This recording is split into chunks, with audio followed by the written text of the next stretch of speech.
Welcome back to Notebook Check, and this is the Yoga 71014 with Kaby Lake. So this is the late 2016 version of the well-received 14-inch version of the Yoga 710. It's lightweight, it feels really good, and I have to say this is going to be a fairly simple video review for me because I've been using the 13-inch version of this since March this year, since before it came out.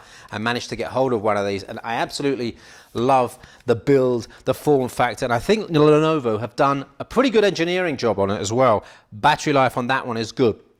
On this one, it's excellent. They've packed in a 54 watt-hour battery, which means you're going to get nearly 10 hours of Wi-Fi surfing time, 12 hours of just sort of low screen brightness typing, and 8.5 to 9 hours worth of video playback. So that rate makes this 1.5 kilogram device really, really attractive for anyone that's looking at a mobile solution. For me, there's two little tiny bits that I don't like about it.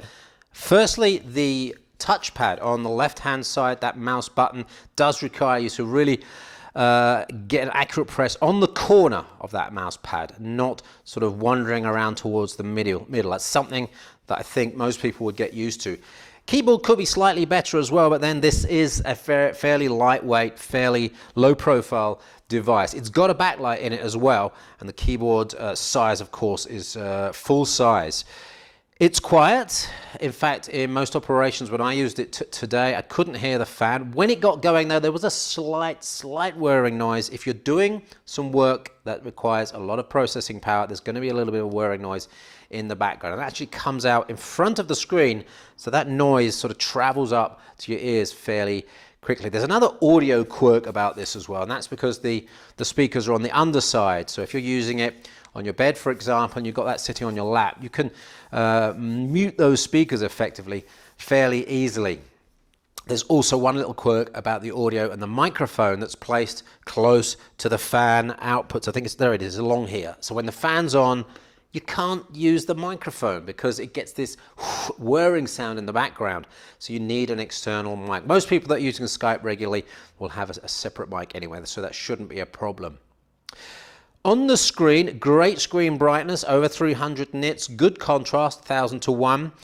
Colors weren't really tightly specifically accurate on this. Deltas of 6 are not too great. We're looking for down to 3 and certainly below 5 for it to be a good screen, so it's a little bit off. We did calibrate it down though. I haven't actually got the final calibration figures for you, but the ICC file is in our full review on Notebook Check, so you can use that and upload that into your Yoga 710 Kaby Lake version to try and improve the color as well. sRGB coverage, pretty good, 90+%, Adobe 50+%. Not too bad, but not photo accurate screen. Certainly good enough for mobile use, and that contrast and brightness really helps when you're out and about.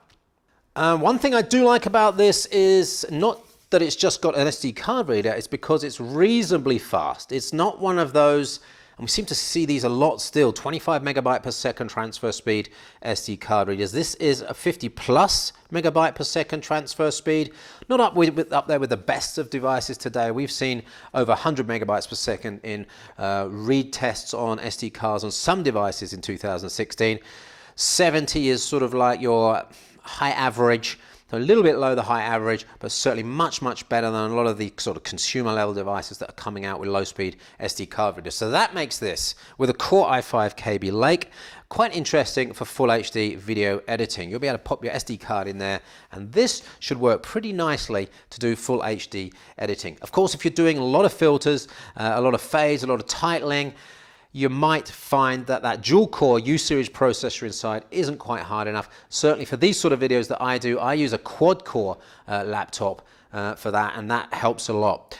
One other thing about the Kaby Lake version over the previous Skylake version is not only the sort of 1-2% CPU and GPU improvements we're seeing, not much really. In fact, point to note is if you see the old version out and about at a very good price, and the old version is only about 4 months old, you might be able to pick up a bargain there because that still is a powerful device. The only thing on this one is that it will decode in hardware HEVC videos, so that's H.265.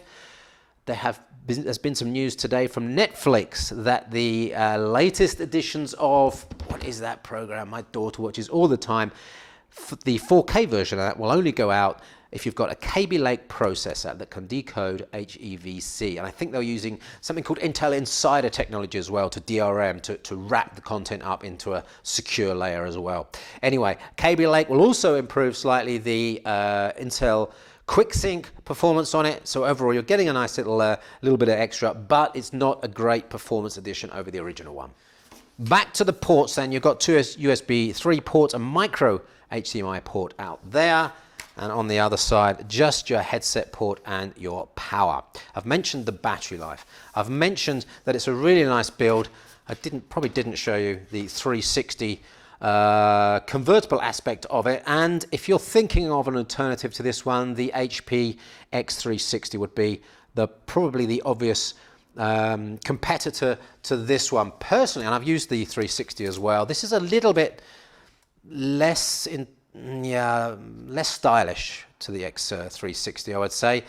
And so I think it's also another 100 grams heavier, but I prefer this one. I really like the build quality, and having used the 710 13-inch for so many months now, I think I would trust this Yoga 710 Core i5 to do a really good job over a couple of years. If you're looking for a touchscreen, convertible in the 14-inch space, which looks good. Look, no bezels on the side there. That's a really nice looking screen.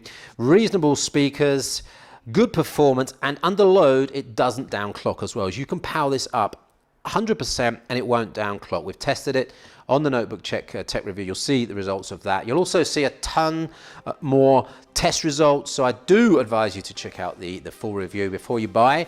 But take it from me, 83% is a really good score. I really like it. If you're looking for a 2-in-1 14-inch, this has to be either number 1 or number 2 in your list. That was the Lenovo Yoga 710 14 Kaby Lake version 2016. If you got anything from this video, a thumbs up would be good. Don't forget to subscribe. We've got more videos coming up, and we'll see you on the next one. Thanks for watching.